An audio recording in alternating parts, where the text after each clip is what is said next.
should now be live. Good evening, everyone. Bear with me. Let me just get something started here. Should get the music on. Hello, Rob. Let me just get comfy. Sorry, I was going and I grabbed a cup of tea before stream. Hello, Corey. Hello, Berenson. I'm doing all right.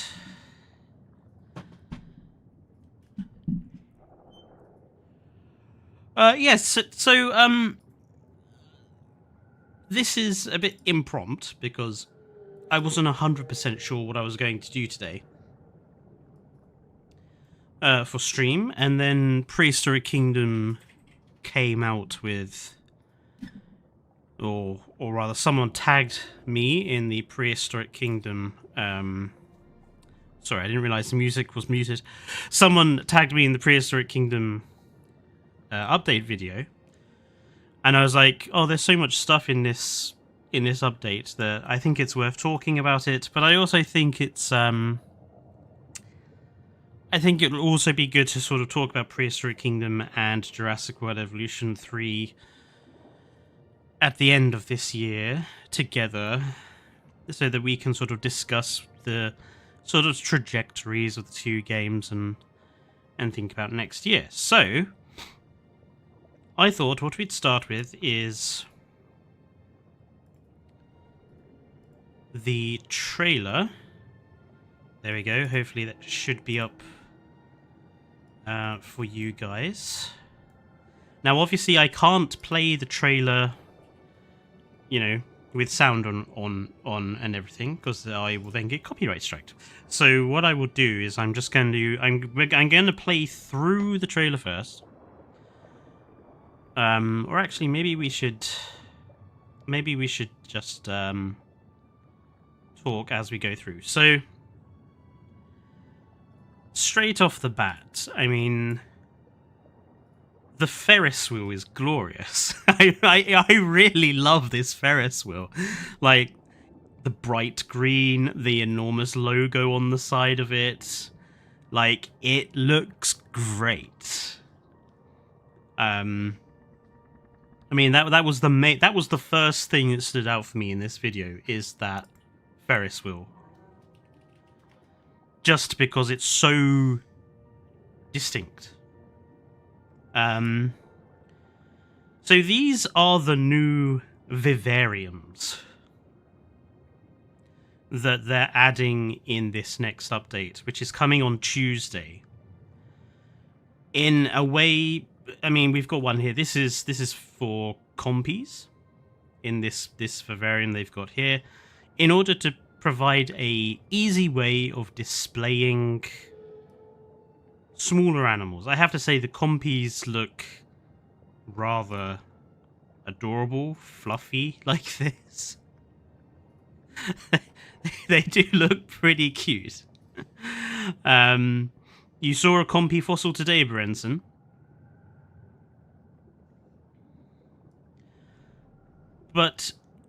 And this is the Mononychus, and I have to say, like, this Mononychus, let's just go back. Look how cute this is.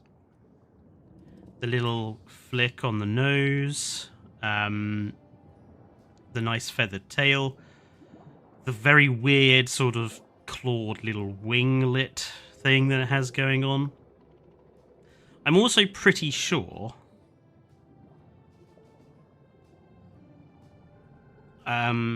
color-wise, let me just check something a minute.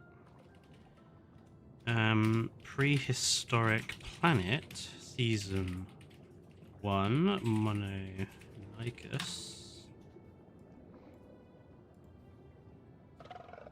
Yeah, I mean, it's not far off the coloration of the Prehistoric Planet Mononychus. It's not identical, but it isn't far off. it's different enough to make it stand out, but it does have a sort of similar, you know, the browns, the whites. PP bar now, well, this one... Quail? Oh, quail! Quail. I'm not awake today. Then we have what was one of my most beloved animals from Season 1 of Prehistoric Planet, which is the Simosuchus? I got that right, haven't I? It is Simos. No. Yes. It is Simosuchus, right?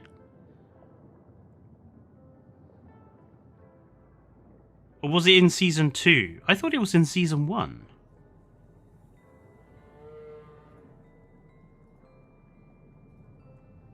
Anyway, the adorable armored boy. These ones had already been announced. But it looks cute. This is... We'll talk more about this in a minute. I want to talk more about this guy in a minute, specifically.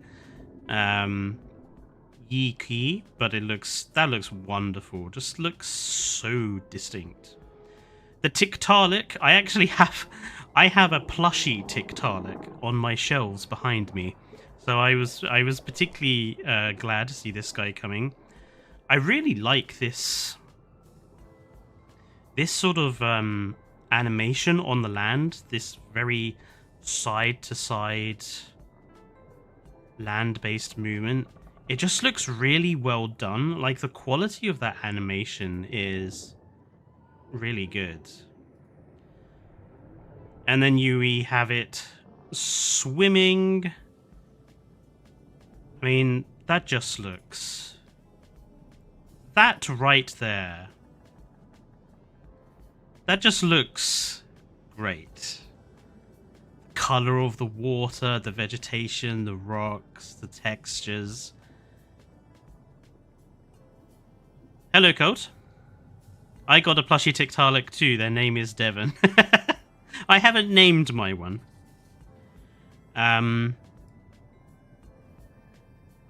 then, of course, this was the big surprise. I mean, the level of detail on the scales here. You know, the different shapes of the scale all around the head and the face and the nose. And along all the patterning. And I have to say as well, you know, just watching it move, it looks so good when it moves. Let me just take that back again. Like, that is so snake-like right there. I am really impressed with how this is moving. I mean, the way it's going over these rocks in this shot. And then in this shot, it's literally on the rock. There's no...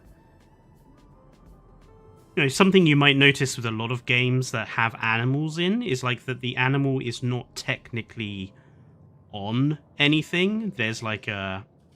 Sometimes they tend to float a little bit. But this is on this rock. It's literally touching it.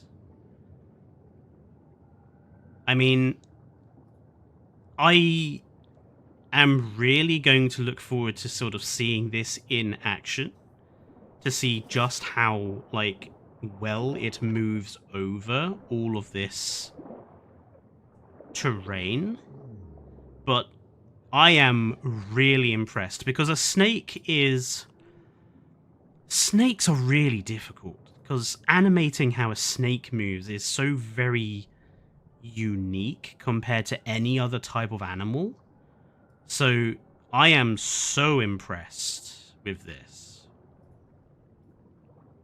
I mean, even the little tongue flick, like, it's so... I'm just massively impressed. I mean, I'm not a huge fan of Titanoboa. It's kind of like Megalodon for me. The only reason it's it's sort of popular is it's just a giant version of something that exists today. But I am really, really impressed with how this looks. And then they show off making the terrariums. You know, we're going to have multiple sizes available, from small to huge, and we're going to be able to design the interiors. From what they've said, you decide what's going to be in there through an automated system, but you can also place your own stuff. I mean, look at the level of customization we have here. Desert, different backgrounds, different vegetation on the inside, different stuff for the animals to use. These are, I believe these are the Archaeopteryx that are already in the game, or have I got that wrong? I have to say, I love this blue. This is beautiful. Oh, it's the Microraptors. Okay. It's been a while since I played PK, so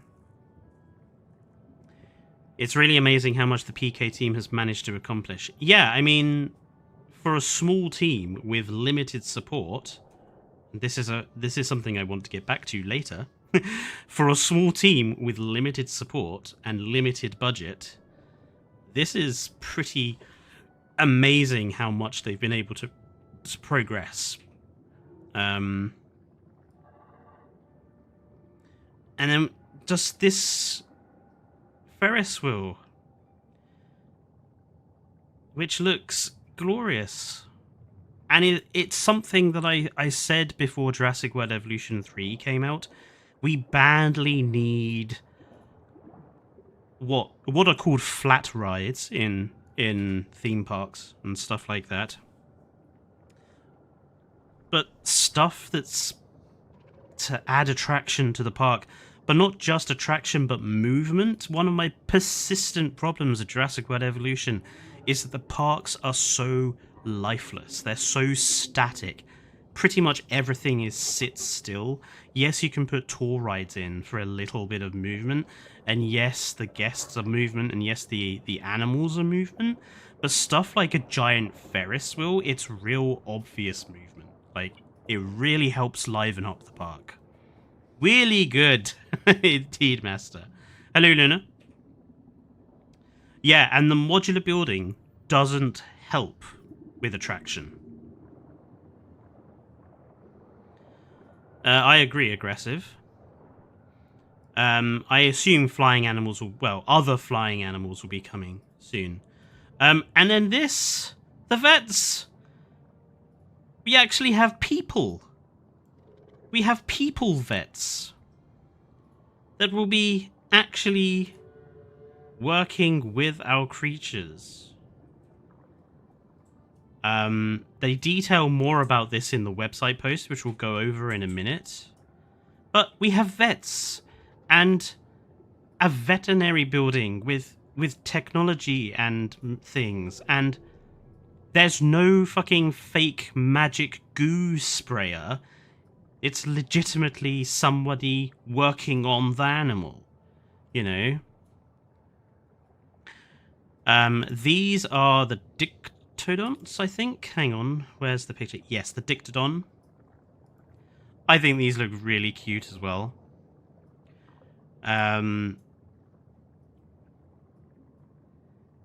These guys, these turtles. Now, I have been trying to figure out how we pronounce the name of this thing, and we'll wait till we get to the actual picture that they released of it. I mean, these were very. Oh, this guy is becoming a favorite of mine. This little armadillo thing with the two horns on its nose. This Peltphilus. It's adorable. I want one.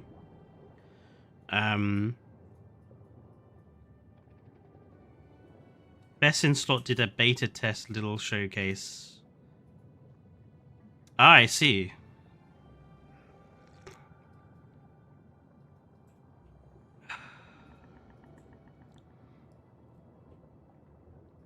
The Diploculus, which again looks great. Just the skin texture on that, it really looks like it's sort of that soft, velvety, amphibious skin. The Simosuchus again, Mononychus, Yiki. And then they show off this enormous viewing tower, which doesn't just go up and down, it spins when it gets to the top as well. So it turns and gives more movement to the park again. And I have to say, it looks wonderful in this green. The deep green and white as well, with the little flag on top. And it ends with just the little turtle sitting there. Which Master says... So the chel is pronounced cheles. So is that Sarhonacheles? Or is the H silent? Is it Sarhonacheles? I don't know. The names of some of these animals is really difficult to figure out.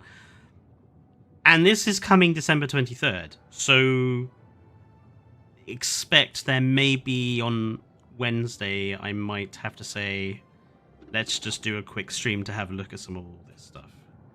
Yeah, this was such a powerful trailer, I think. These look great. Now, let's go and have a look at some of the stuff that they've put on the website. So, bear with me one moment. Let's start with...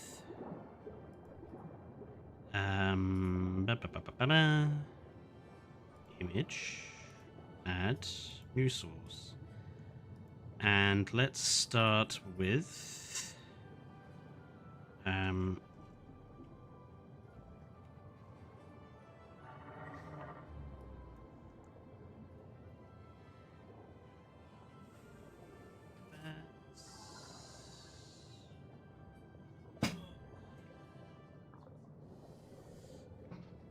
Okay, let's start. So let's have a look at this. So this is them going over... Oh no, that's the wrong picture. I wanted the other one. Hang on. Why is this so small? It's this one I wanted. There we go. So, in going over the veterinary system, which was really important to me because the veterinary system in Jurassic World Evolution 2 and 3 kind of sucks. So there are over 25 different conditions, each caused by things like the weather, poor habitats, or worsening sickness. Some examples include a common cold, silicosis, roundworms, plant toxicosis, mites. Most diseases can be treated early to stop them developing into something worse, i.e. the common cold into pneumonia. And so for this, you'll need a special staff member, vets. So already we've got... That's the sort of the basics of evolution system, okay?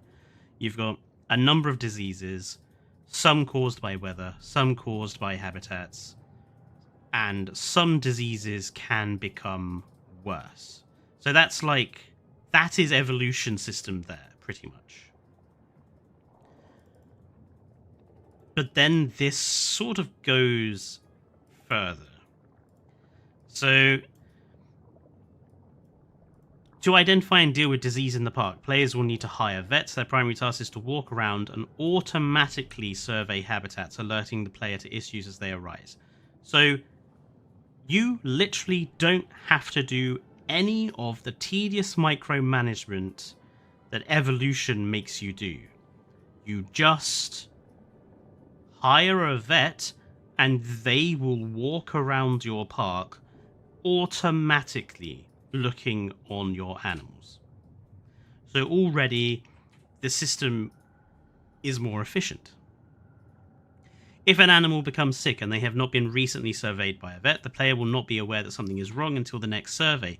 Despite this, and this is the line that made me go, this is good, many illnesses will show physical symptoms such as sneezing, skin irritation, lethargy, or frequent droppings. If the player notices or thinks something is wrong, they have the option to manually call a vet to visit the animal. Now, this is what used to happen in Jurassic Park Operation Genesis. When your dinosaurs got sick, they started acting sick. But it also means the game is kind of training you to actually look at the dinosaurs. I think one of the big problems of the Evolution games is, especially in Evolution 3 now, you spend so much time building, you don't spend very much time actually looking at the animals in question. This system actually rewards players for checking in and watching the animals and looking at them, and not just spending 12 hours building some modular building structure. This actually says, keep an eye on your animals. You might spot something before your vet does, which is really good, I think. The eyes become a deeper yellow or turn yellow in specimens with jaundice. Well, I mean, that's what happens when someone gets jaundice. How much does the vet get paid for getting in predator enclosure? I would assume they don't actually go into the enclosure. I assume what they will do is probably, like the guests, will go to an area where they can view the animal and will watch them. I barely spend any time with mine in any of the games. But I just love the... Hello, Joshua. I love the sound of illnesses have physical effects to the animals that change their behavior. Because in Evolution, like, your animal can have broken bones or be bleeding to death, and they just walk around as if normal, you know? There's no change to their behavior. Which, considering, like I say, JPOG had animal changing behavior if they were ill. So again, Prehistoric Kingdom demonstrates something that the Evolution games has lost.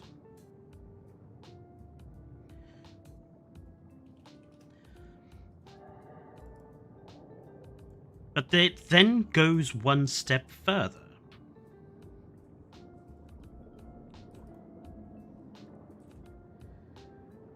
As vets inspect your habitats and vivariums, they'll also check the cleanliness of feeders, water troughs, and bedding within an area. The less spread of these modules are in the enclosure, the quicker the process will be. So how you design your enclosure is actively going to affect how effective your vets are, which is just an extra level of complexity to the process of designing an enclosure. You have to think about designing something that realistically people could actually work in. You saw Zootopia 2, Zootropolis 2. Oh, is it named something different where you are, Joshua? Dirty modules are a potential source of disease, so if they're found, keepers will be called in to clean them. In the case of feeders, food will be completely thrown out and replaced if a disease is identified. So again, you don't have to do anything. If your vets determine there's a problem, they will automatically sort the situation out for you, which is what should happen. And then we have... Is it this? This is also really, really interesting. Players can also add supplements to feeders by using the medicine delivered by vets. Once ingested, animals will receive temporary buffs depending on what the player has enabled. So vitamins improves an animal's resistance to getting sick and will make them grow quicker. Steroids will heal faster and grow faster. There'll be mating boosters, mating suppressants, and mutagens to increase the chance and intensity of mutations from parent to offspring. So now you can actively improve the capability of your animals to not get sick, which is another part of the system evolution is missing. You can't prevent disease. You can't effectively manage the disease. And you can't help your animals stop getting sick. Like, this veterinary system is infinitely more complicated, but it's more complex than evolution's ever has been. But it's not difficult because it does so much for you. Apparently there is totally new water coming, Colt, which is why the water's been bugged out. That's going to be fixed. And then obviously we have this... Oh, let me just change the size of that.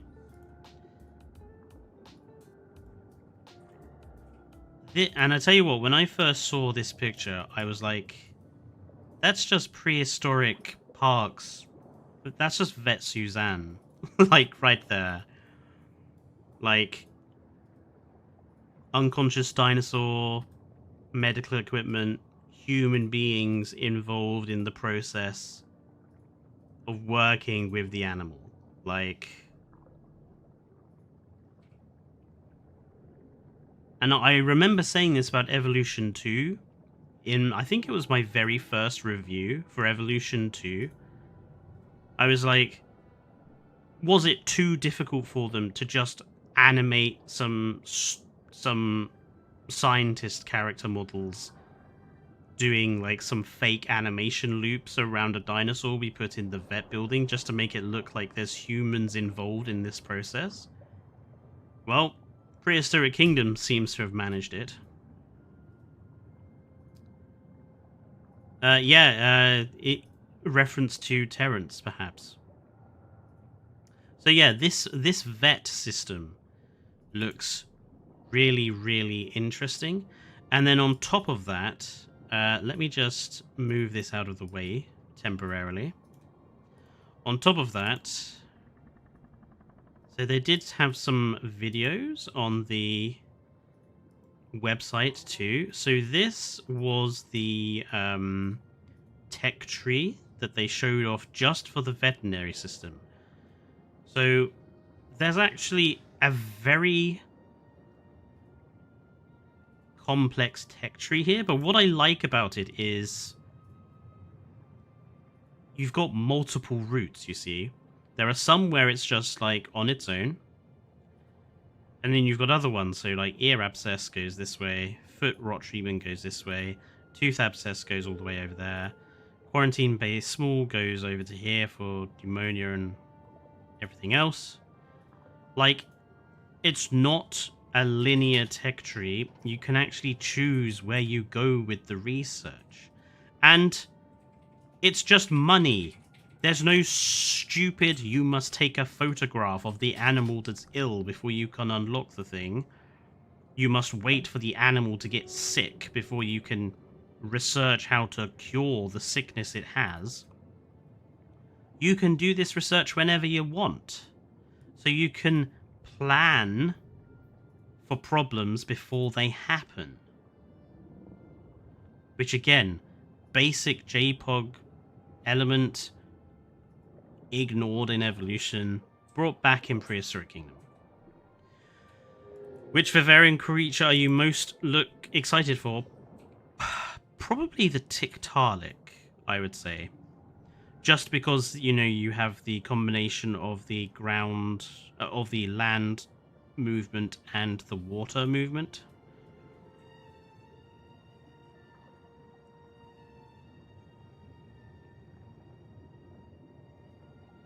But yeah, like, this, a proper tech tree.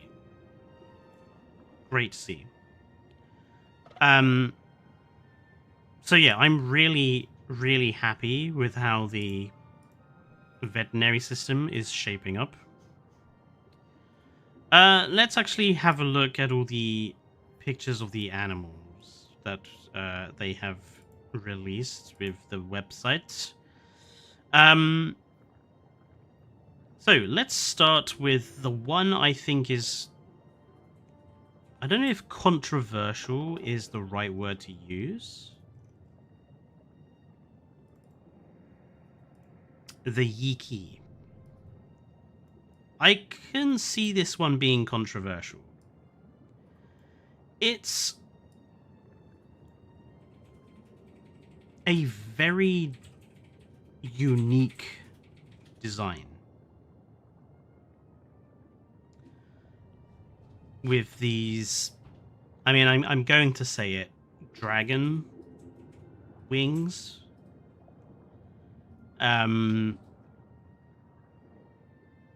It is very unique.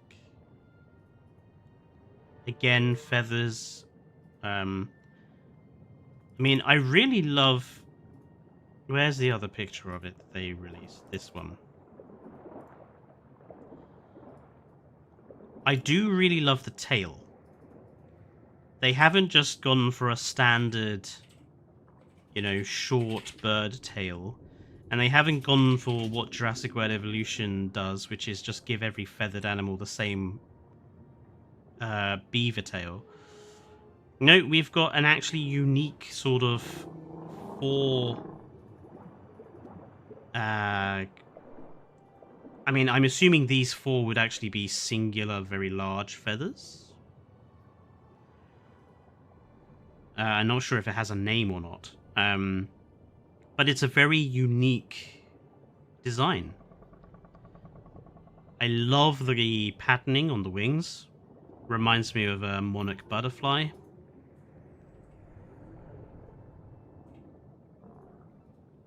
It is very unusual. But I think it looks great.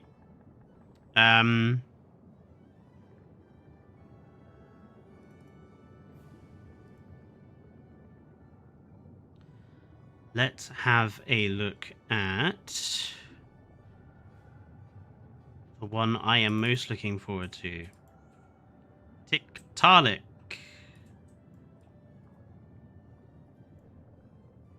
Again, I think it looks great. The quality of the skin texture. You know, a nice... I wouldn't say it's a giant amphibian. It's giant compared to the sort of amphibians we have around now. But for, you know, for prehistoric amphibians, Tiktaalik is relatively small. But I think it looks wonderful. I like the coloration. I like the design. I think it looks very realistic. But are they introducing breeding to the vivarium animals? That... I don't remember seeing it anywhere in the article. So, unknown. Fish, not amphibian. Is Tiktaalik not considered an amphibian?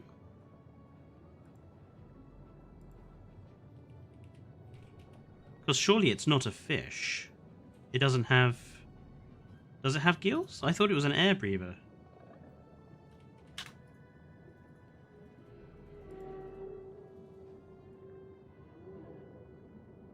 Oh no, it is it's a lobe-finned fish.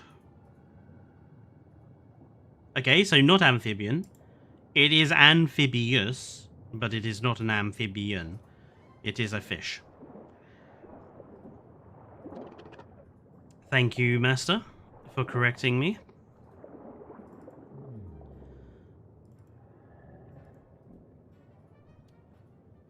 But yeah, I think it looks glorious. They released one of their named images. I think this is a slightly different coloration to the one in the video. But it could just be the color of the water that was making it look like that. Yeah, it looks great. I have to say as well, I really like the way they do their animal images.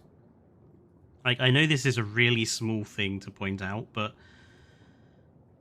I like the fact that their animal images, when they reveal them, it's just a black background, just the animal, with the name in big writing in the corner, all their logos and everything at the bottom, relatively small.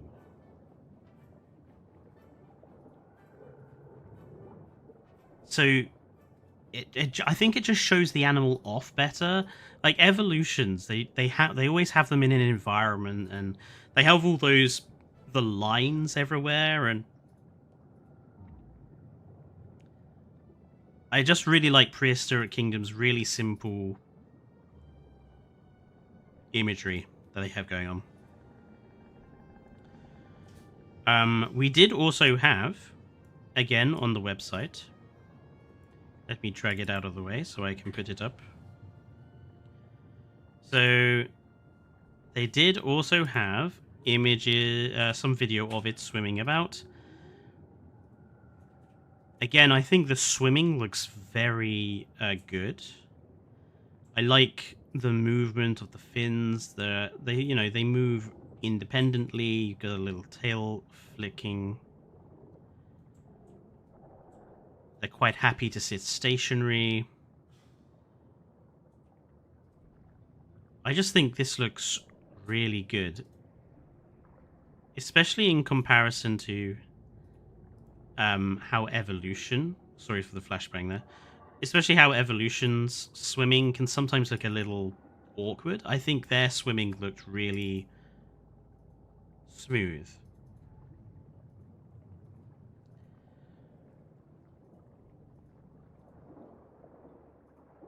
Yeah, I mean that's probably what they're basing it off of. They're probably basing it off of an alligator or a crocodile or one of a similar sort of animal.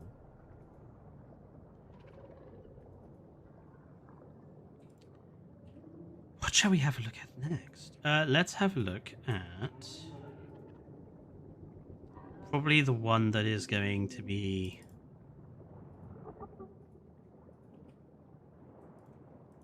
I think the animal that's going to be getting most attention when this update drops.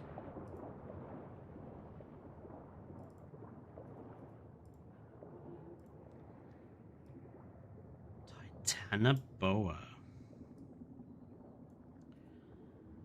I mean, again, just look at the detailing work. Every single scale. And it's not flat scale either. You can actually see where some of the scales are overlapping. There's clear sort of lighting going on, so you can see. I mean, it looks fantastic. The quality of the scaling work on this, it reminds me of some of the images we were getting from Prehistoric Planet Season 1. In fact, I know exactly what image this... Let me see if I have it still, actually. I wonder if I still have it in here somewhere. YouTube.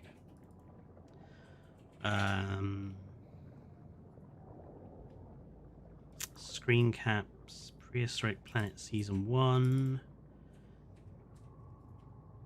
I wonder if I still have it in here. Would have been fairly late on. Yes! That Titanoboa reminds me of this shot from Season 1 of Prehistoric Planet. With the Zalmoxies, where you can just see every single scale, but they're not flat. They're all slightly different shapes. They're all slightly different heights. You can see the musculature underneath the cheeks. You can see the cheek muscles where they are. They're all different colors as well, subtly different shades. That is exactly what this Titanoboa picture makes me think of. Is that's our Moxie shot. Like every single scale you can see all the changes in color. There are subtle variations in color. Obviously, there's limitations what they can do with the engine. It's never going to be the sort of 4K quality as Prehistoric Planet. But this is pretty impressive for a game like Prehistoric Kingdom, frankly. I do wonder if it's going to be like have a sort of way of life similar to, say, a boa constrictor, or whether it's going to live like an anaconda. So I wonder whether it's going to be in amphibious like vivarium. You could have it in an amphibious one, or whether you could have it in, or whether it's just going to be a land-based vivarium. I'm curious to see if it'll swim, because that's also a very difficult movement to sort of get right. I heard they could be making Titanoboa amphibious later. They didn't have time to make it amphibious for launch. I think that's acceptable. I mean, Titanoboa is probably the most difficult one to animate, so yeah. Take all the time you need, Prehistoric Kingdom.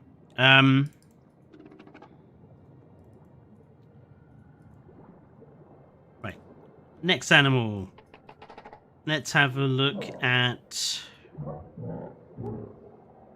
this guy next. Dictodon.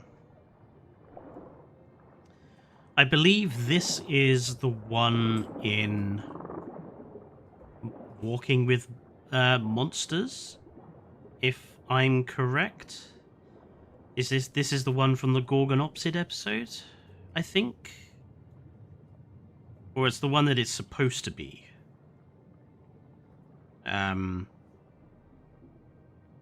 The little Lystrosaurus. Again, it just looks so good. Looks quite cute. I love the skin texture. It kind of looks like leather, that sort of leather skin texture they have to it. I think the coloration is bland, but it suits. And there's actually a surprising amount of detail in it for a relatively bland skin. You know, you have the striping of the brown. You've got the white underbelly. You got the white patch on the face, black on the actual nose, the brown continuing. I love how the skin flap, like how it you have like how the skin is working here with the movement of the leg. It's not, the texture isn't stretching, it's you know, doing that sort of what happens to our skin when we move. Nasty little claws on it though. Look how big those claws are for an animal that size. Like, its tusks and its claws are the same length. I wouldn't want to get, and you know, I wouldn't want to tick one off.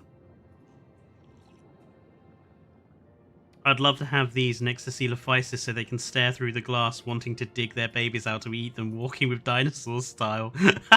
Cool. Those poor baby Cynodonts. Oh, it's too soon.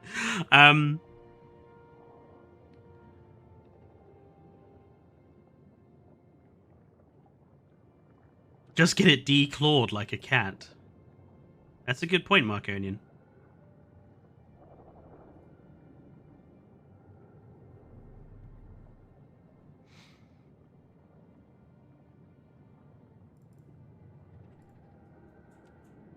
This guy is also one of my favorites, Diploculus. It's such an unusual animal. I remember when the first time I ever saw this guy was in one of my childhood magazines. And I thought it was such a weird animal.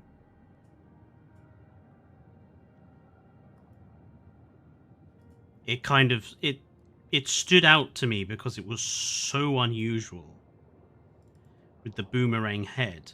I wonder if I actually...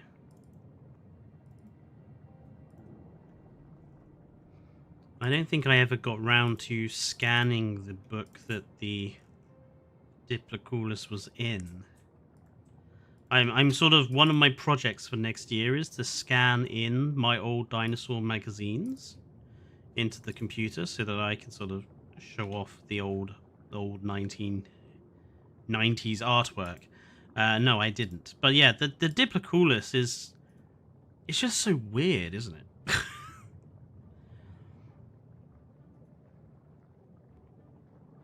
Like, I know that when I was a kid, one of the theories about the weird shape of its head was that it was to make it difficult to swallow. So, like, if something bigger tried to swallow it, like, its head would get stuck, and obviously the predator would have to, like, regurgitate it. I don't know if that's still considered a valid theory or not. I would have to do some research. I love the colours. Lava lamp colours. That's such a good description for it. Yeah, the speckly... Like, the splotchy speckling it has going on. Which, obviously, Jurassic World Evolution has a lot of animals with this colour scheme. My problem with it there is that there are too many animals that resort to that splotchy colour scheming.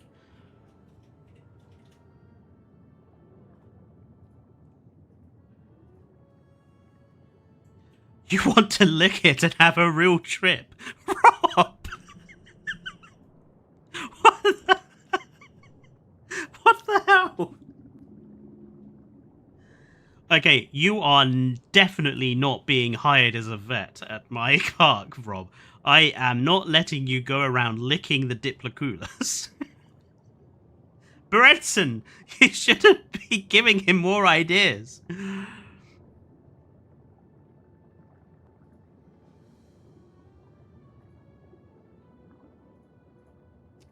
Something 1122 says, I think Compy, Simo, and land vivarium species should be free. As in free wandering. I don't agree.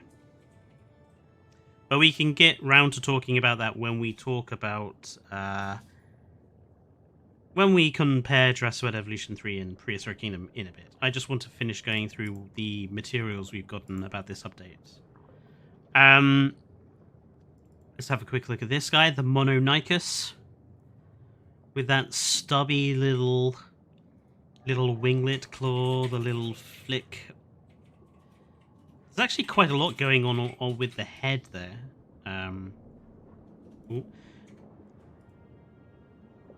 If I was trying to zoom this in a bit. See, we've got like there's some sort of little quilly feathers on the nose and under it, on the jaws, and then you've got the flick behind it. Got nice striping in the brown fur there. You got the white body, different colours on the body, and then the beaver tail. It's actually quite a complex model overall.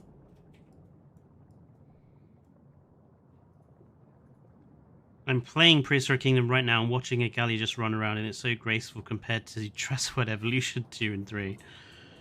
Plume. Is it called a plume? Is that the official title? Sorry, I'm not... That is plumage. What? The little tuft, yeah. The little tuft? Yeah. But it's not feather, is it? It's actual skin. A flesh plume. That I don't like the sound of that either. You don't like the sound of flesh plume. Yeah, Mononychus looks fantastic. Again. Oh, if it's skin, it's a comb. Thank you, Gold. Then we have this guy, the Peltiphilus, which is... Okay, I'm going to have to look this guy up. I want to know more about this guy, so... What is this? Peltiphilus. A horned armadillo, which comes from Argentina during the Oligocene. Yes. It. I want it too. Aside from the horned gophers of North America, it is the only known fossorial horned mammal.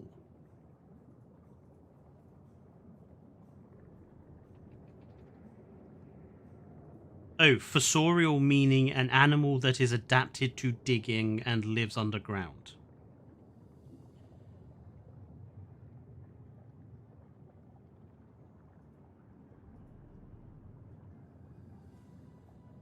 Oh, it was only found in...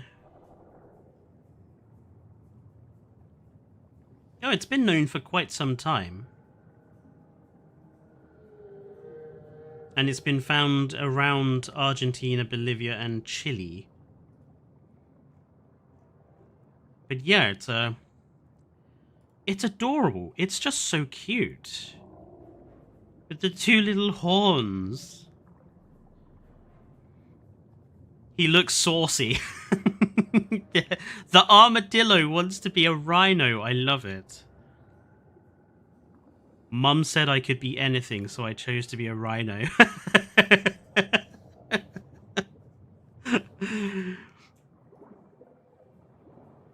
Imagine this guy as a plushie. A plushie Peltiphilus would be so cute.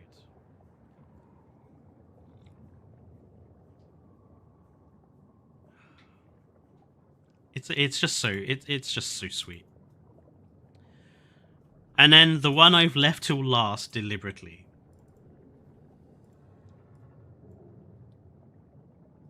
So this is Sahona Chiles.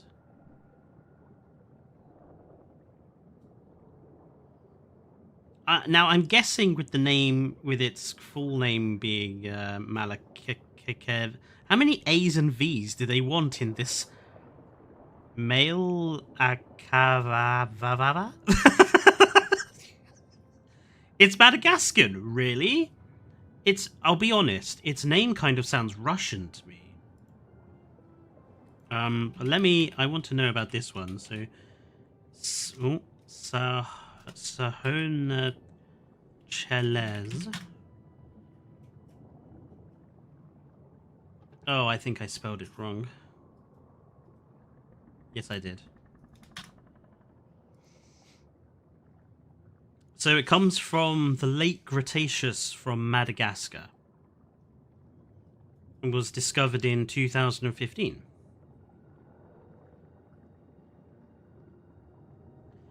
The name Sahona Cheles is a combination of the Malagasy word Sahona meaning frog and the Greek word Cheles meaning turtle. The specific name is made up of the Malagasy Maleka meaning quick and Vava meaning mouth. So the full name translates to quick-mouthed frog turtle.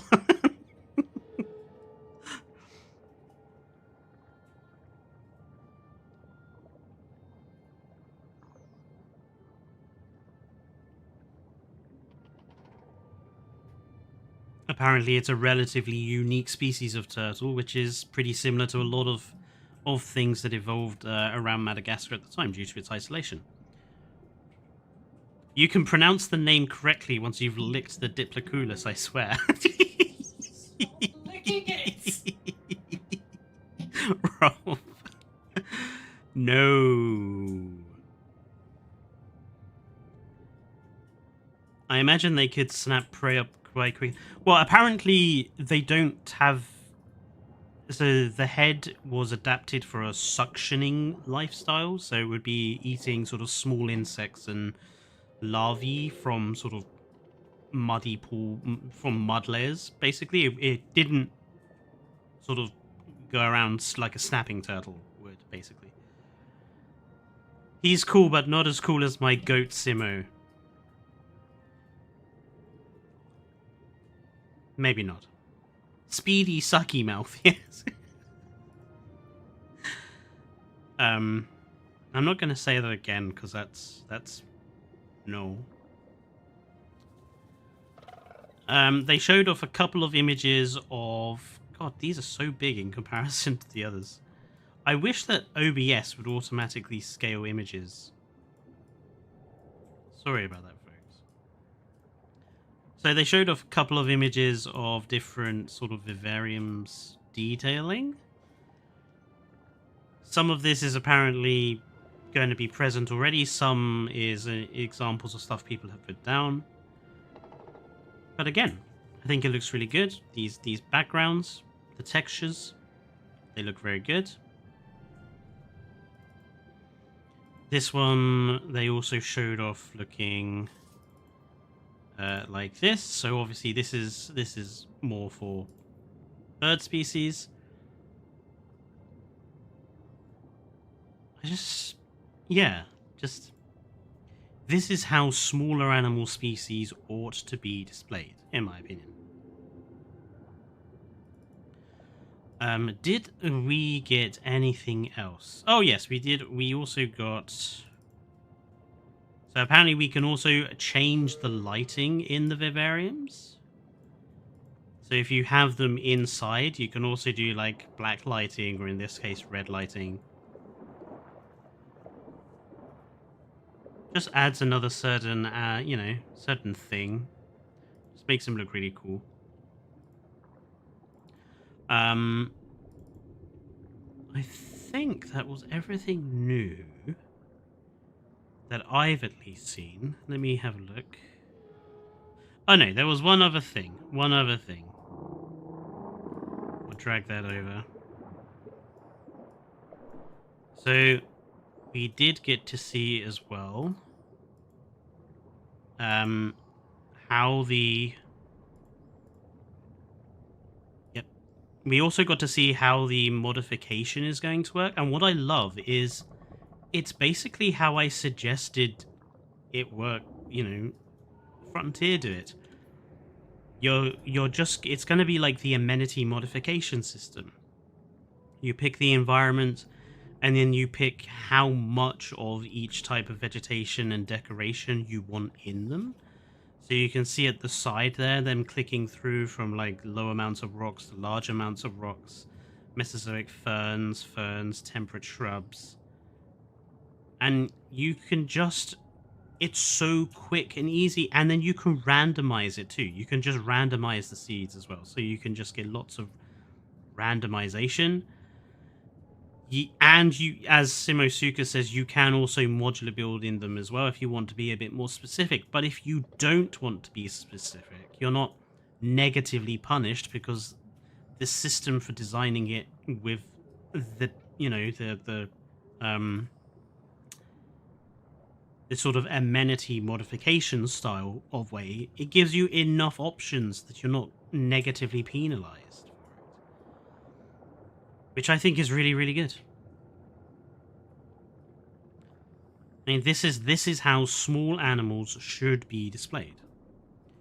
So I'm so glad that that's the system that they've gone with, because I wouldn't want this to be 100% modular, like you just put the vivarium down and then you have to literally do everything in it yourself, because I think that's unnecessary.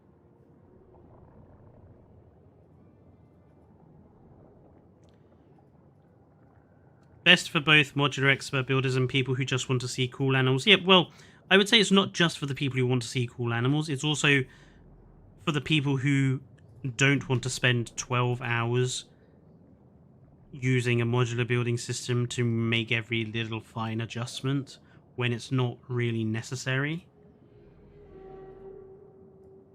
Did you hear that, Frontier? So yeah, it's looking great so far. But that is all of the new stuff. So what I'm going to do is I'm just going to keep this what I'm going to do is I'm going to put the trailer on. I'm going to... Hang on, where on VC can I loop?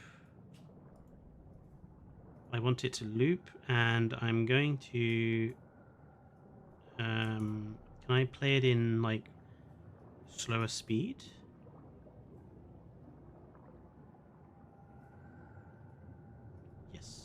Let's play it at like slow speed.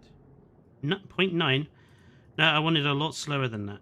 'Cause I just want this to loop around constantly for a bit. That'll do. So,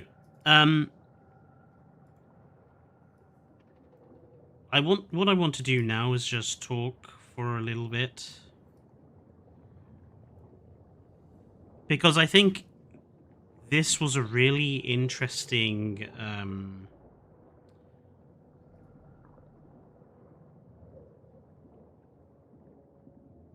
I think it's interesting. We've just had a DLC for Jurassic World Evolution 3. This is a free update for Prehistoric Kingdom.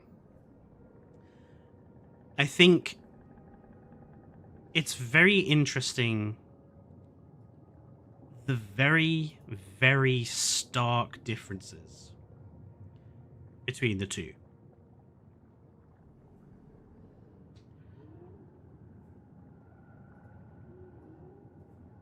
And I think that's worth a discussion.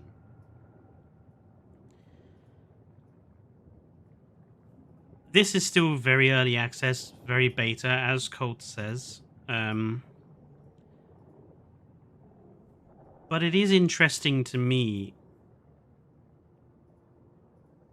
Evolution 3, I've really struggled to get into it, because it just feels kind of...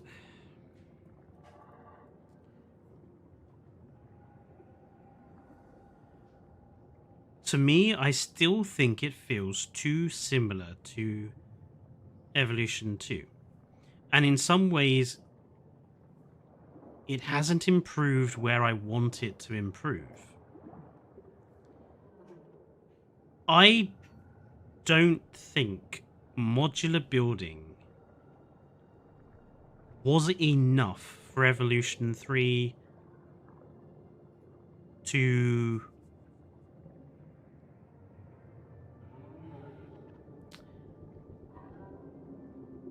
I suppose it's a very personal, but to me, just because it has modular building, it doesn't make it better. This is what I was trying to talk about in to Evo in the podcasty chat that we had. I think modular building is a terrible game mechanic. Actually, let's talk about that. I'm going to do a video on it in the new year, but you guys can have this sort of early. I think modular building is an awful, awful game mechanic. Modular building adds precisely one thing: creativity. That's all modular building does. Creativity. It adds creativity for architecturally minded individuals who want to spend 12 hours building a building. It's fun for them to spend an enormous amount of time manually customizing every single tiny little element of their parks. And that's fine. You know, it's the people that like playing Truck Simulator or Flight Simulator. It's that sort of hyper fixation on something. And no, I mean, Cole, I'm not calling anybody out. I've dabbled with the modular building system as well. I have built stuff in Evolution 3 as well. All I'm saying is...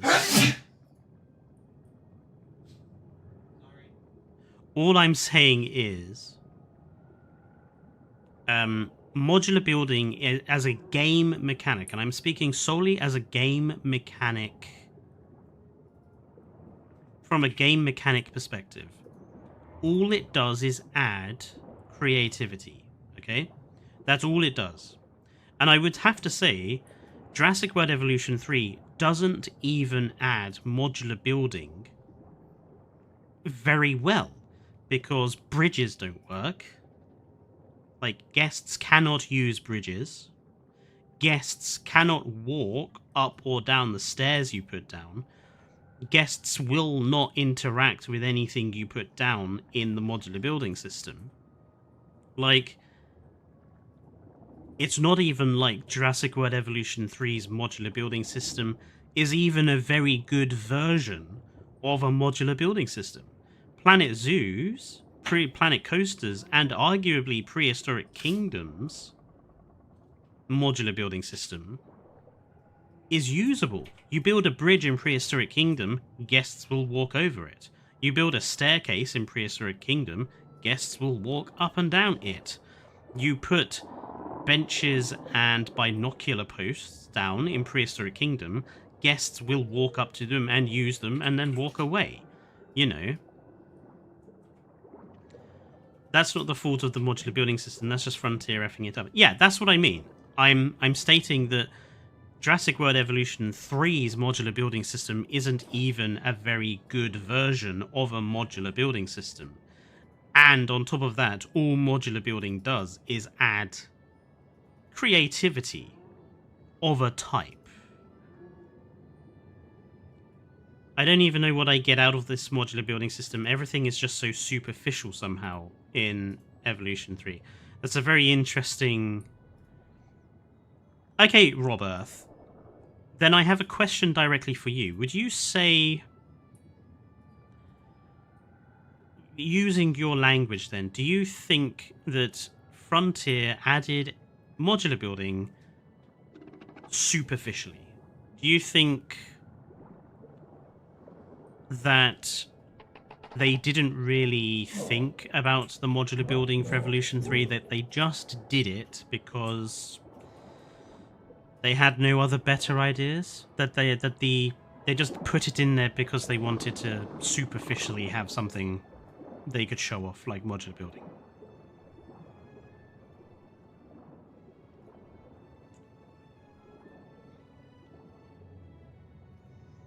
You know, let's be... Am I being cynical in saying I think that they superficially added it in the first place?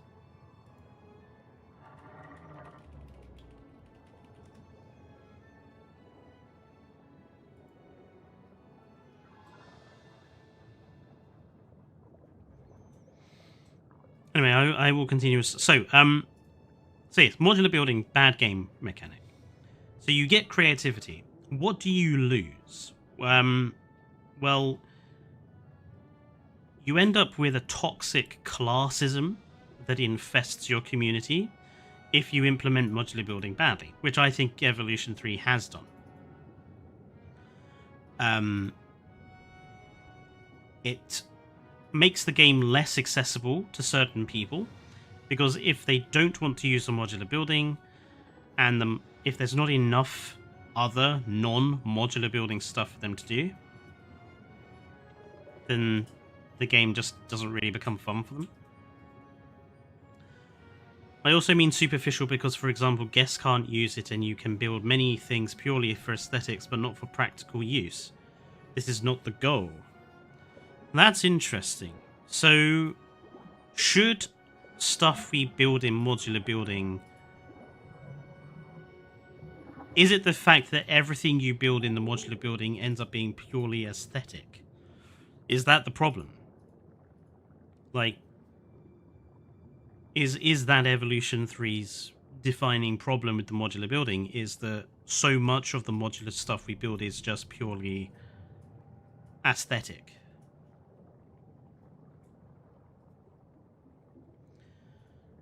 I was pushed to modular build because it felt like I was always doing something wrong in Planet Zoo. It gives casual players the idea that they are somehow worse at the game. Yes, Simosuka says, this is what I mean about you get this toxic classism that I think exists. And I have seen it now on Reddit. I think it's very, very obvious on YouTube as well, that if there's this sort of, and I think Evo touched on this in our podcast video, but I didn't push didn't push more on it.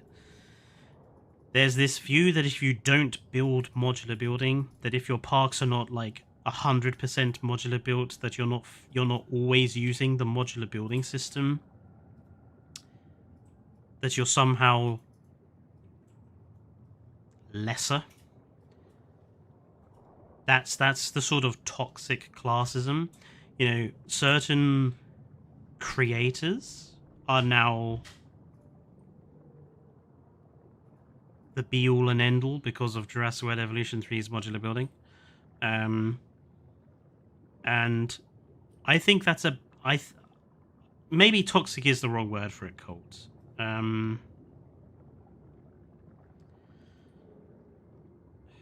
I definitely think maybe calling it toxic is wrong, but I do think it's classism. I think modular building breeds classism. I would argue that when we had Evolution 1 and Evolution 2, yes, you had some people using mods, but fundamentally, as Evo demonstrated for many years without using mods, you could still make amazing stuff using exactly the same things everybody else had. All you had to do was take your time and follow some relatively simple, easily applicable rules about how to build good-looking parks. Everybody was at the same level. And I think modular building takes that away. And we can debate whether that's a good or a bad thing, but I think it's a bad thing.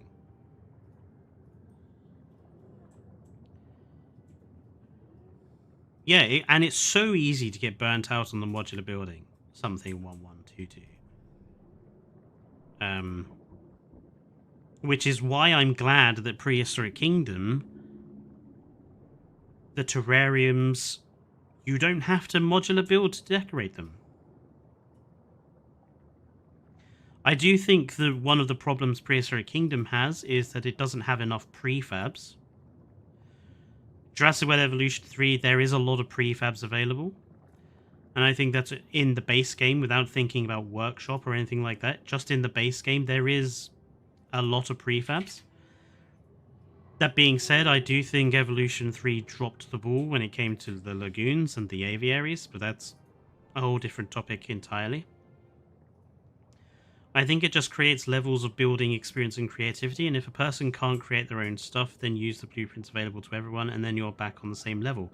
But are you, though, Colt? Because some of these builders that fully modular build in already have fully modularly built in Evolution 3. There's no way, even just by using blueprints, you can build to that level. And I just think it's classism. In my opinion, I think modular building breeds classism. That's essentially the other negative that I have for it. I think it takes too long to use modular building. I think it takes too long to learn it. I think Evolution 3's modular building system is particularly inefficient. Like, there are so many pieces where we don't have curves or circles. Bridges don't work. Modular building 100% divides the player base. Yeah.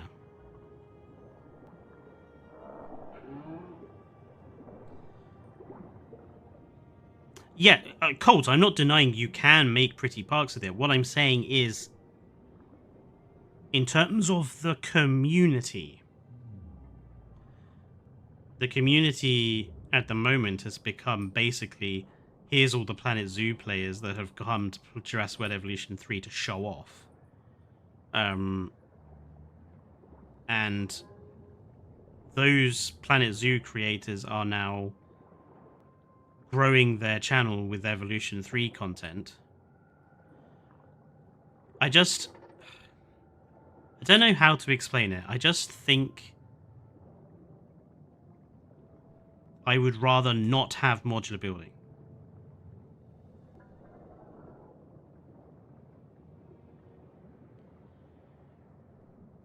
And I also do not agree it's optional. Is it showing off, or is it enjoying another game and new tools where they can express their creativity?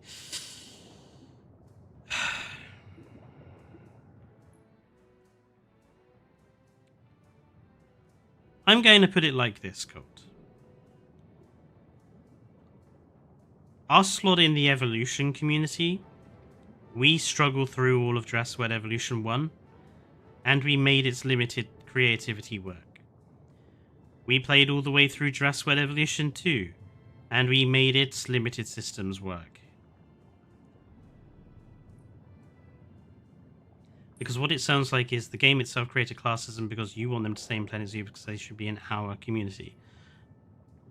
No, I just think it's ironic that Jurassic World Evolution, they wouldn't make Jurassic World Evolution because they couldn't be creative without modular building.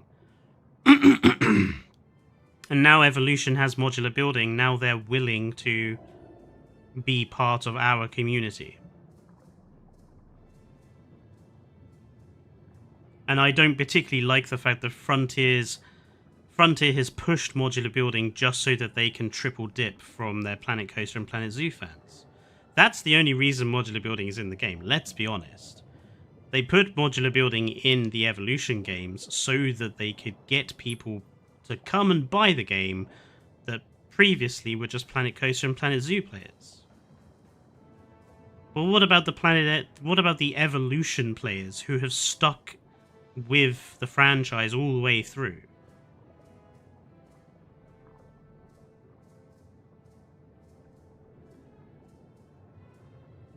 Yes, Evolution 2 was limited. I did a 4-hour review on it. Yes, it was limited, but we still did it, and we proved that you could make good parks with it. My problem is modular building in Evolution 3 because it was an improvement to the Evolution franchise, or is it there just to bring non-Evolution fans into the game? And in my opinion, one of those is not the right way or the right reason to do it. Because I don't think modular building was necessary.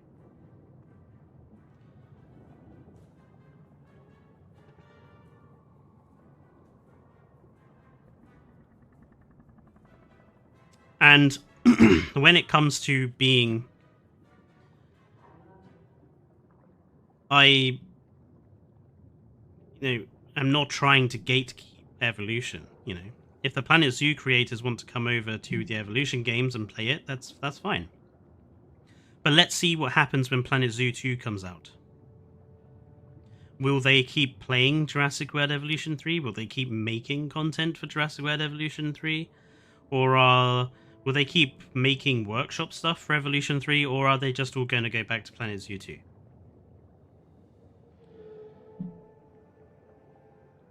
And it's a question of Frontier. This is what I said in Evo's video. Like, who is Frontier listening to when it comes to developing the game further?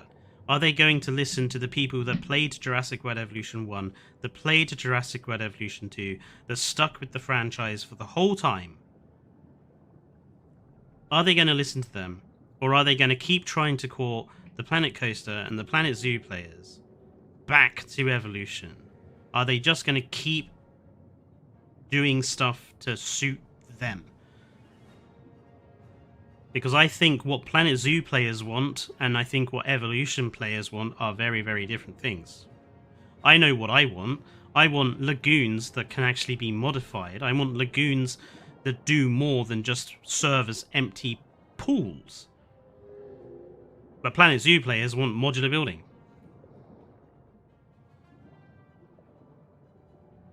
Planet Zoo 2 is going to be interesting.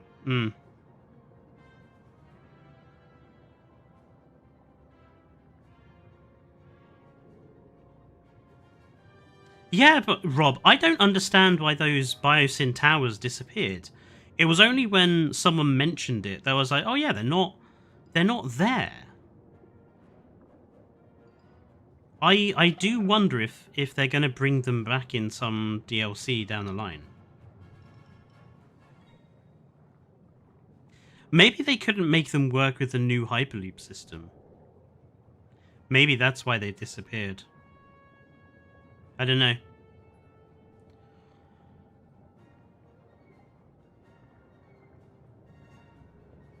I've also read very often on my server that many would prefer to play Jurassic World Evolution 2 again. Which is a statement. Probably coming back in a Chaos Theory DLC since the last season takes place in that area. That's a pretty good bet, Colt, actually.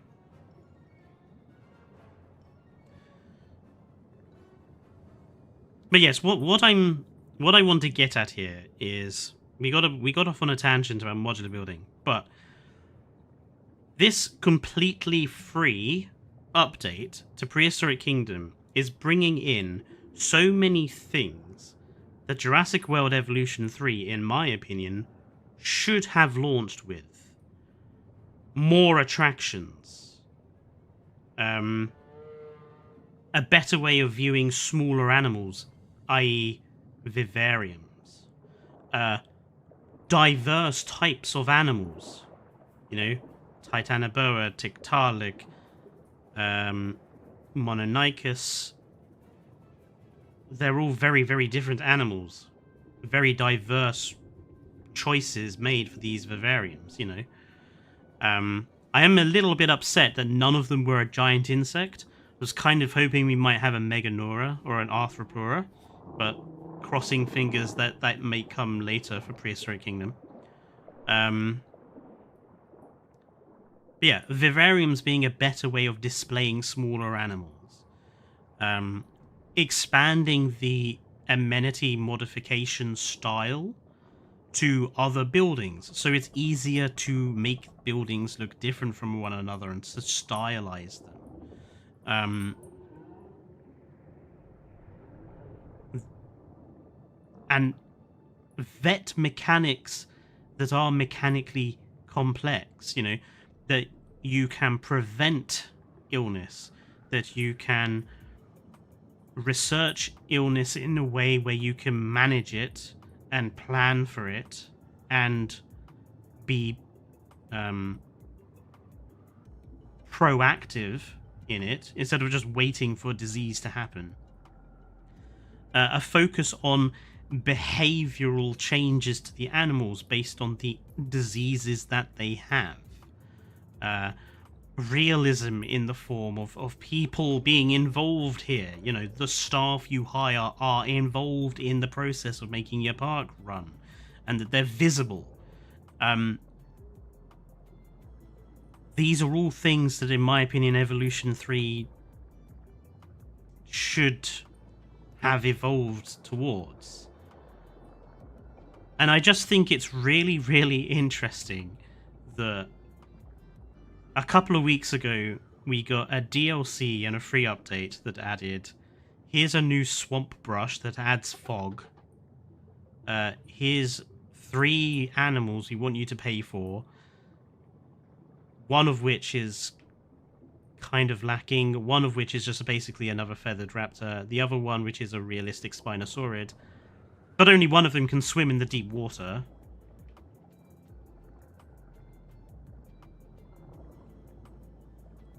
And I'm going to just pause this. I also think it's really, really interesting that also this month, in fact, just a couple of days ago, 2 Point Museum got a huge free content drop, which dropped an entirely new video game crossover into the game with new exhibits, new wildlife exhibits, new terrarium exhibits. And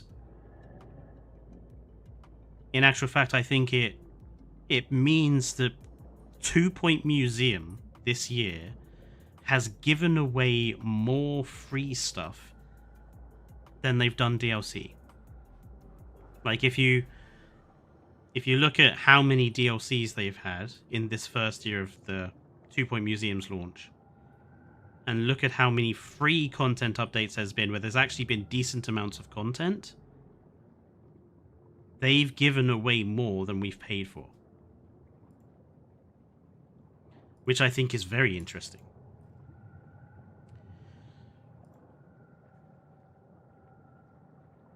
I just think I think for me it demonstrates the difference between a video game company that seemingly, that, you know, both Prehistoric Kingdom and 2 Point Museum, it feels like the people that are making the games have so much passion and interest and desire to make those games better, and to just make people smile. Like, and when it comes to Jurassic World Evolution 3, again, it feels that Frontier, it just feels like we're going to end up with a game that's just going to be used to drag more and more money out of the brand. And I know that's kind of what Evolution 3 is anyway, because it's a Universal brand. They're making it to make money off the Jurassic World brand. And I know that Frontier themselves are probably full of very passionate people that believe in the project. I'm not saying that the people that work for Frontier are very passionate, but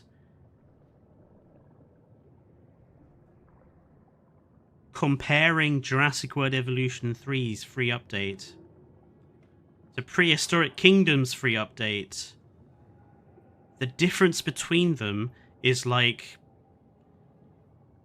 the difference between two boxers whose names I won't mention, one of who thought he was all that and ended up in hospital with a broken jaw.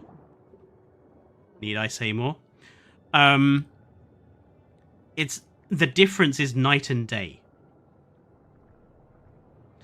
You think the pack is too expensive for what it contains, Rob? That's interesting because, like, so me and Evo were talking about that in the podcast, and I think there's lots of groups of people that certainly are questioning the higher price tag for fewer animals. Jurassic World Evolution 3 has Jeff Goldblum, and Prehistoric Kingdom has Nigel Marven. Yeah, I mean, that's a good point. The Jurassic World Evolution series is confusing because this same company made Planet Zoo, which is to me a much better game. Yeah, I mean, just the implementation of the modular building in Planet Zoo is so much better than it is in Evolution 3. And that's what bugs me. I don't care if you have modular building or not, but if you're going to have it, make it as good as the modular building you've already demonstrated. Colt raises a good point. We don't know what Universal's interference is doing, but Colt, do you really think Universal has turned around to them and said, you know, this modular building system you're putting into this game, we want you to make sure that if you build a bridge with the modular building pieces, that guests won't walk on it? You know, people use the Universal is the problem defense when it comes to Frontier and Evolution so much, and I'm just like, really? So Universal, when it came to Jurassic World Evolution 2, Universal told Frontier not to fix the bugs. Universal told Frontier they weren't allowed to have kelp in the game until like 3 years down the line. You know, at what point does Frontier have to take some of the blame for how their games turn out? It can't always be Universal. The fact that we cannot make workable modular bridges in Evolution 3, that's not a Universal thing. That's got to be Frontier messing around. If putting extra work in creates an issue with timetables, absolutely. Universal would rather than pump out more dinosaurs to generate more money than fix things. True, and this is why I said to Evo in that podcast we did, when I said I feel like the community needs to have higher standards. And I know that Evo's response was, well, I think people have different standards. But to me, workable modular bridges, I think that's a really, really low standard that everybody has. I think if you asked that question openly on the Jurassic World Evolution Reddit, do you think the bridges people make in modular building should be workable? I think pretty much 99% of people would agree. I don't think that's an especially high standard.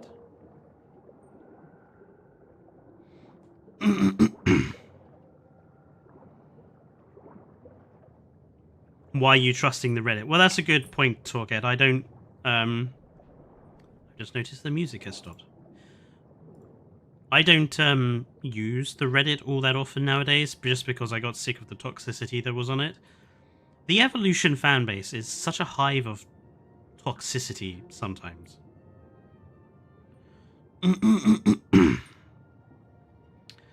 Half of Evolution players want a modern JPEG and half want Planet Zoo with dinosaurs. Personally, I want both, but I know it can't be done in one game. Well, my issue is that I think Evolution 3 has thrown away the identity that it had. It's thrown away. It's very accessible, very quick to pick up, very quick to make decent parks with. It threw all of that identity away and replaced it solely, I think, solely for modular building. Modular building and babies. It threw away all of its identity for modular building and babies. The absolute half-assed dino breeding system I saw in game was what really did it for me and made me refund the game. Yeah, OT Bash, I completely agree with you. The baby system is by far and without a doubt awful. Just the most shallow system.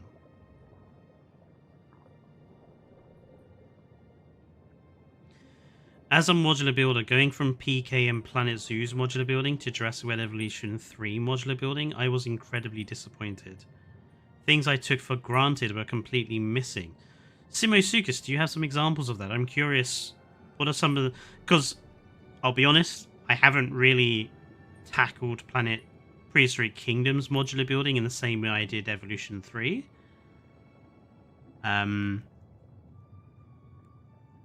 Like, I'm curious, what were some of the things you took for granted that are missing? The Path of Titans community is so annoying and terrible.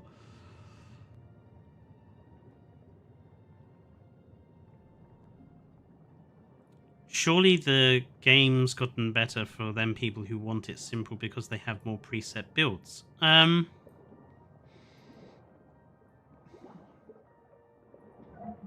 Yes and no.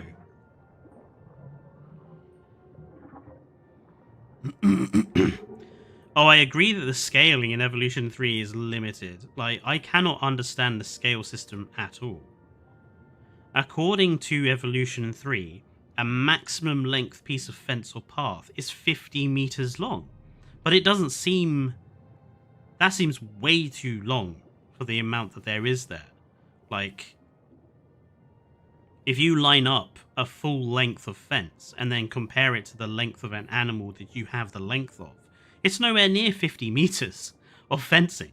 Like, the scale is all over the show.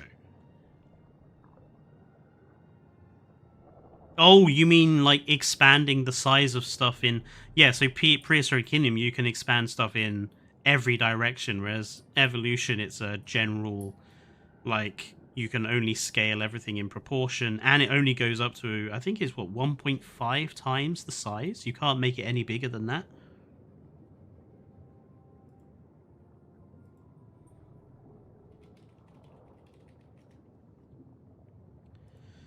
Bridges, custom walkways, and much better collisions in Evolution 3. One tiny rock will block off an entire portion of a park. Yeah, I mean, I've had parts of my parks be inaccessible to rangers because the rock happened to be a little too far over, even though there was plenty of space to drive around it because I did it manually. Like, the AI of the rangers is still balked. They couldn't even be bothered giving the dinosaurs a courtship animation between males and females. No animation of the females, at the very least, making a nest and laying the eggs. Lazy AF. Exactly, OT Bash. Like, Evolution 3's animals just still feel so lifeless. They have so little behavior. And I know what people will say. People will say, oh, well, Evolution 3 has like 80 animals and Prehistoric Kingdom only has like 40. So Evolution 3 has more animals and therefore it's better. But I would rather the animals be of better quality than just have more of them. I don't want 150 animals if they don't do anything.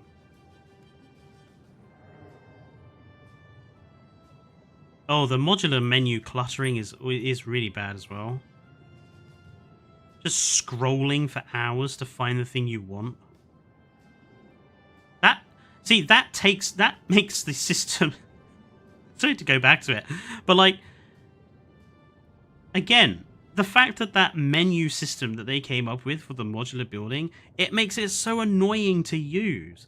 Like, so I waste when I'm building, I am wasting so much time scrolling through menus looking for the thing I want to find because arbitrarily it's probably not called what I think it should be called.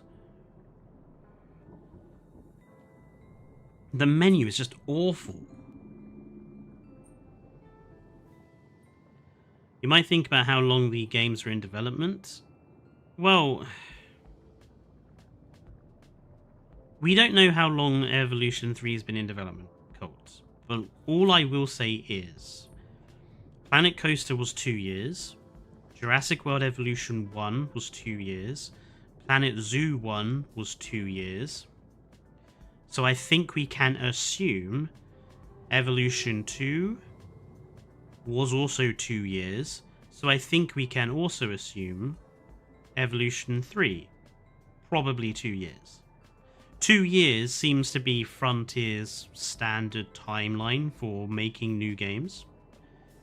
The ones they, where the information is available, because some games they haven't given information for. And PK is what, 5 years? Yes, but PK is a smaller team with fewer resources and less money behind it. What could Prehistoric Kingdom, what do they call themselves? The developers behind this. Blue Meridian is the company, right? What could Blue Meridian do if they were given the money and the size of team the Frontier has?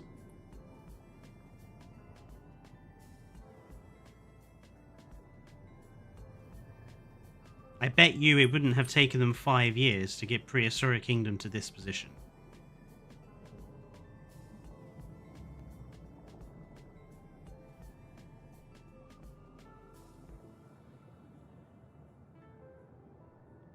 Two years to add babies with no ontology. Frontier should just buy the PK team and assimilate their way. No. We don't want that. That's what EA has done to so many companies, and look what's happened. We don't want monopolies, and we don't want really great individuals to have, everything ruined by bigger companies. What I do want is I want Prehistoric Kingdom to get more of a following.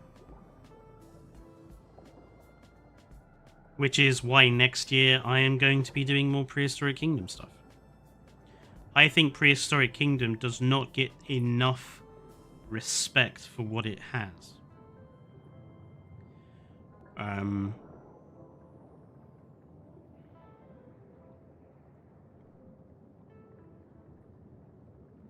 I think Prehistoric Kingdom deserves more faith and more respect and more,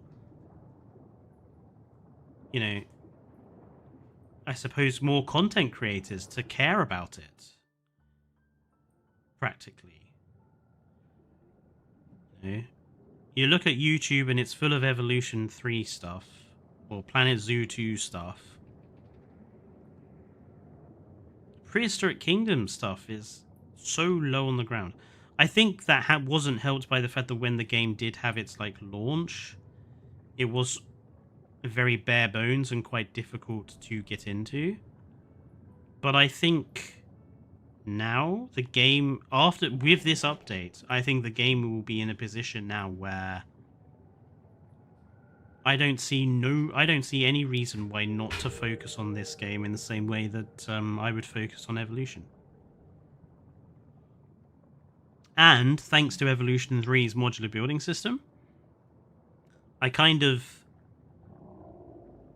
understand modular building better. So I feel like I'm in a bit of a better position to actually use the modular building. Evo constantly mentions she doesn't do PK videos because they don't perform well. No. And I understand that for Evo, it being a job, that means she has to make the content that is going to perform well. I don't have that problem. So, which is why I'm going to... I love that shot. Which is why I'm going to, next year, focus on making more Prehistoric Kingdom content. So, like, next year, I want to start doing Prehistoric Kingdom videos like I do the Evolution ones, like looking at specific elements of gameplay, suggesting improvements, looking at things I think are good, looking at things I think are bad, doing more streams, doing more builds. I'm going to be doing the same with 2 Point Museum as well. Because I think people think I'm just the Evolution person. I want to start diversifying. Yeah, the algorithm is evil. I hate the algorithm. It was so heartbreaking reading their last dev diary when they touched on how bad the financial state was. Yes, Simosukas, I agree. It's it isn't really fair on them, I don't think. What did they say on it?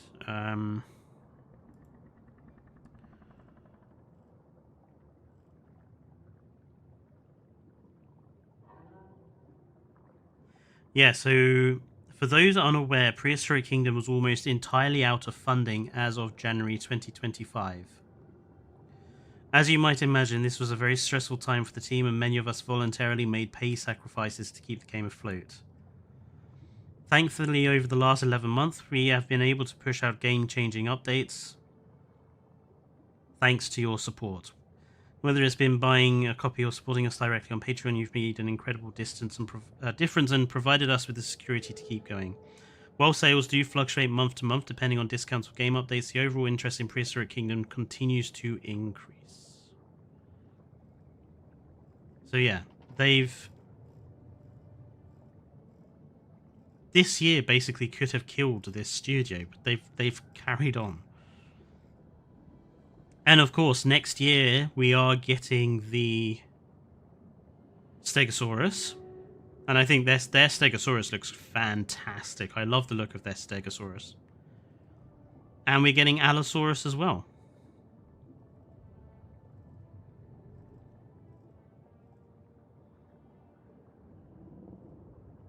So, yeah, I think Prehistoric Kingdom is going to be one of those games, hopefully, that kind of does a little bit of a phoenix rising from the ashes sort of thing to go on there. Hopefully with more content people will purchase the game. Hopefully. Give me Stego!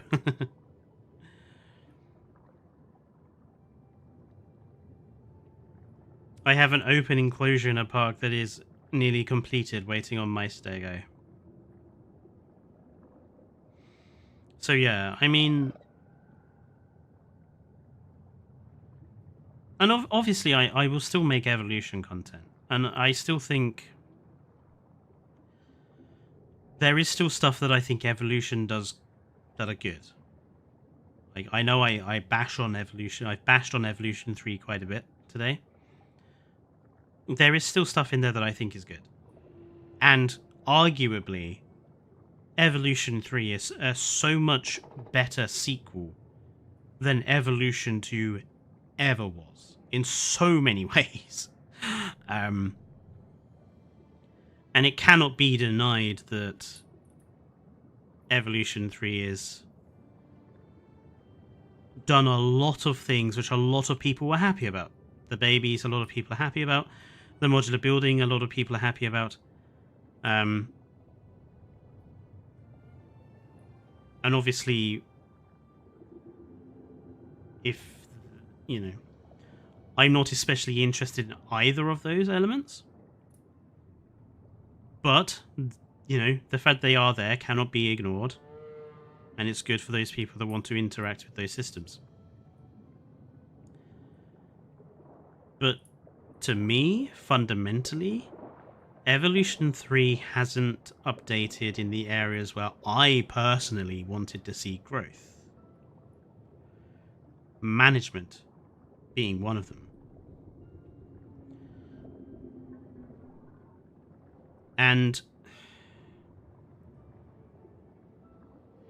as much as I like building in Sandbox, I don't really like playing the game in Sandbox mode. This is something that occurred to me when I was playing 2 Point Museum. When I showed you to my brother, he was wondering why you play a game which is clearly your least favorite. I know it's not, but I can see why he thought it was. Yeah, Torqued. I see problems with it. I want to make... I can still get enjoyment of some things out of Evolution 3. You know, when Amargasaurus comes back to the game, expect me probably to be squeeing all about baby Amargasaurus, because I will probably have the same reaction that Evo had to the baby Dinocaris. You know, Amargasaurus is just one of those animals that I adore. So when it comes back, expect me to love that being in Evolution 3 at last. I do think the idea that if you don't like a game, you should just not play it or not make content on it. I've never liked that idea. I actually think if you don't like something, you should play it more and make content on it in order to get, you know, to have... If all content was just the people who liked stuff, you have no debate or discussion or different opinions about something, so... That's my perspective. But I can understand why your brother wonders why I play a game I seem to hate. I don't hate it, I'm disappointed with it. But I don't hate it. Like I say, it does many things that are good. I think the wetland brush is wonderful. I love the wetland. I love the look of the wetland. I wish dinosaurs did more with it. I wish there were animations for it. I wish it was more integrated. But I do like the fact that it's there. You'll probably be happy to get C. Liopleurodon back. If the Liopleurodon looks different, I'll be happy. If it looks the same, I'll be a little disappointed. But I won't be that disappointed. Because I kind of like Evolution 2's Liopleurodon model. I don't know what it was. I just kind of... It grew on me. You know.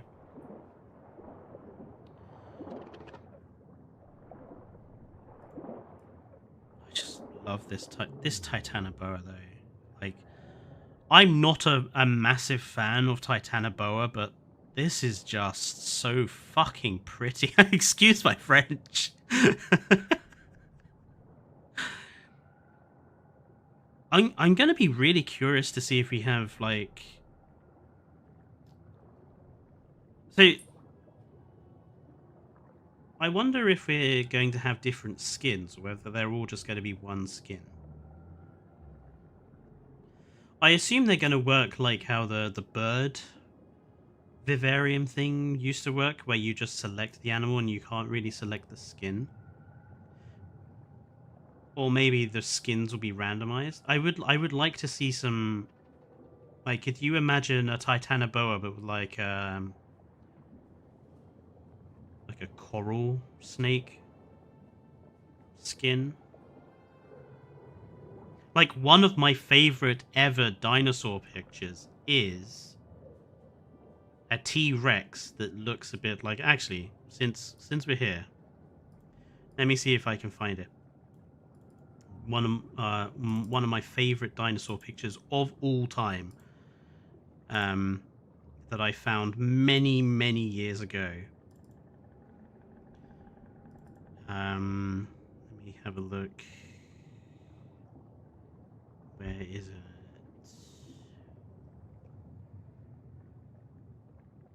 There it is. I love this Rex. If I was going to make a Jurassic Park, my Rex would look like that. Maybe with some feathers or quills, but it would be that color scheme. I adore that color scheme. It looks so good.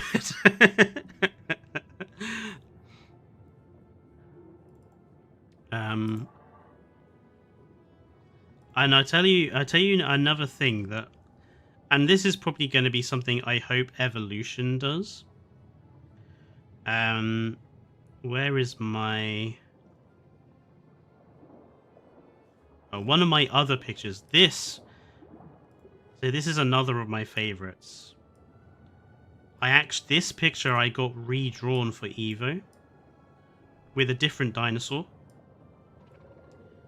But that's another one of my favorites.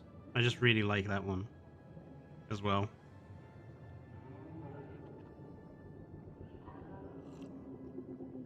Hello, Real Smoke. But no, so this is something I think Evolution would have to do, but I kind of really want to see.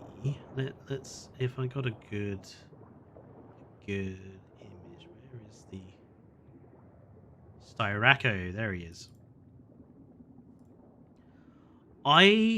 Ooh, that was the wrong thing. I would really like to see some dinosaurs feathered that you might not immediately think of when it came to feathers on dinosaurs. This is perhaps a bit much. Like, the feathering on this Styracosaurus is maybe too much, but I love the idea of seeing dinosaurs with feathers that are not just all the small theropods or the raptors or the small herbivores. Like, I want to... If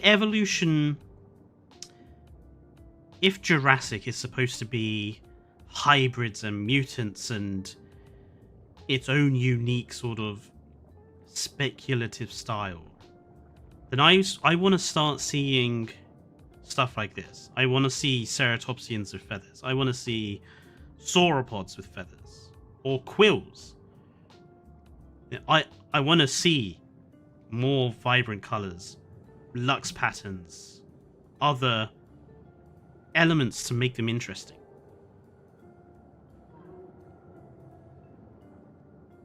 Yes, it's a bit much, but it stands out. It's very distinct. I mean, there's so much good dinosaur art around.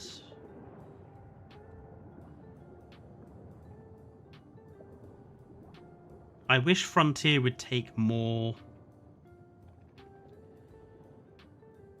notice of some of it. There's so much good. I mean, look at this. For Pachyrhinosaurus, where they've given it this almost sheep-like feathering. It's so weird, but it's distinct. It's interesting. Especially the Triassic. Funny you should say that, Gonza. Tomorrow I'm literally writing the script for my what would I want a Jurassic World Evolution 3 Triassic pack to be. I'm literally writing the script for that tomorrow. Like, I have...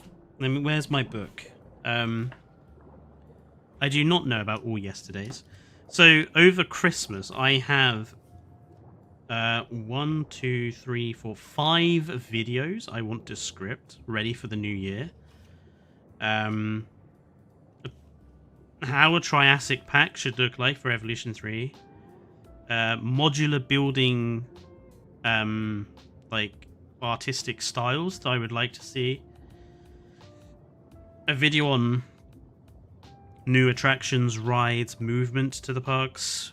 A deep dive into Evolution 3's management problems and how I think they should be fixed. And a comparison between 2 Point Museum's staff system and Evolution 3's staff system to demonstrate how you do a staff system right and how you do it wrong. So that's like the 5 videos I have to script over Christmas. While I'm on my break. This is technically, I think... So this is going to be this is like the last 100% confirmed stream of the year. But given what's coming out next week for Prehistoric Kingdom, what I might do on Wednesday is I might just do like a quick stream on Wednesday. Just like looking at all the new Prehistoric Kingdom stuff, like making some Titanoboa vivariums, making all these vivariums, just like playing around with all this stuff. I'm not gonna like seriously build a park, but just like look at everything they've added just to sort of see it all in game as a quick stream next week. And that would probably be on the Wednesday. Or I might do it on the Tuesday. We'll see. You owe me 1 Simo vivarium. Well, if you show up on the stream, there will definitely be a Simo vivarium.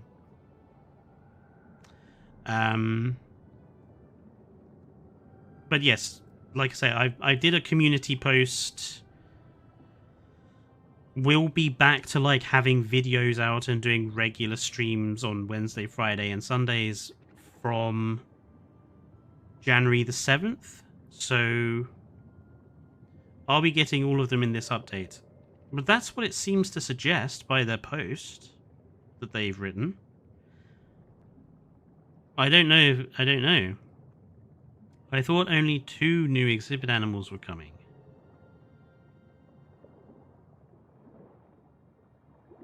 Well, they showed off all of them in the video trailer. Like, the trailer has the Dictodon, the Diplocaulus, the Mononychus, the Peltiphilius, the turtle, and the Titanoboa in. So I would guess they're all coming if they're putting them in the trailer.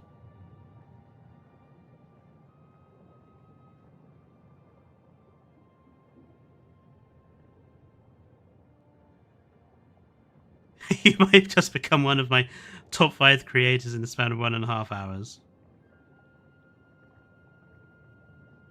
But I thought they were drip feeding them.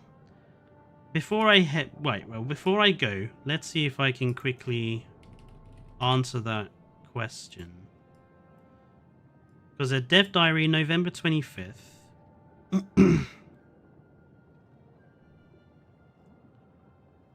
Update 16. Geeky, Tiktaalik.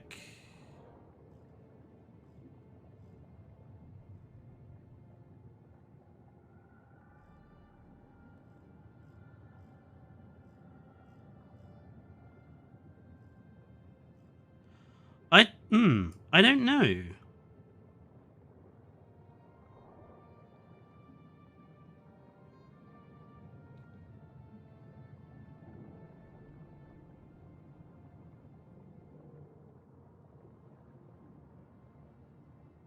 It does say while the content will be restricted and unfinished. Oh no, that's the public beta test. I don't know. It doesn't. It seems a little. I think it's just the fish and the dragon. The others are coming later down the line. Well, we'll see what happens on the 23rd. Because if that's the case, I find it a bit strange that they've shown all of the animals in the trailer. Like, why would they show them all off in the trailer if they're not coming? That seems a bit disingenuous, personally. Well, regardless, we'll see how it goes. Anyway, I'm going to get rid of this guy. So yeah, next week, definitely do something on Wednesday for the Prehistoric Kingdom update.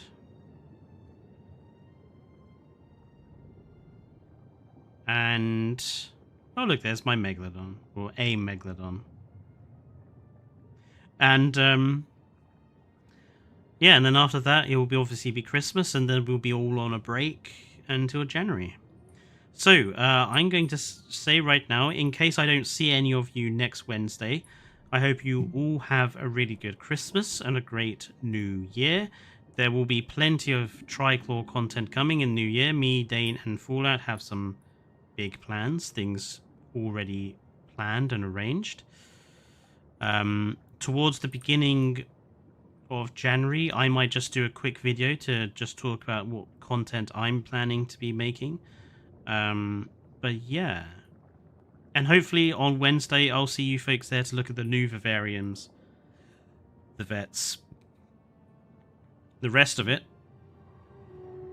and we'll see what actual animals we have. Are you going to VC after this? I certainly can, Colt, if you'd like to chat.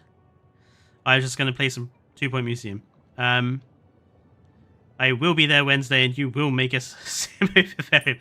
I will, if we have the Simo Sukas, I will make it. I promise. But yeah, until Wednesday, everyone, I hope you enjoy the rest of your Sunday evenings. Enjoy Christmas if I don't see you before then.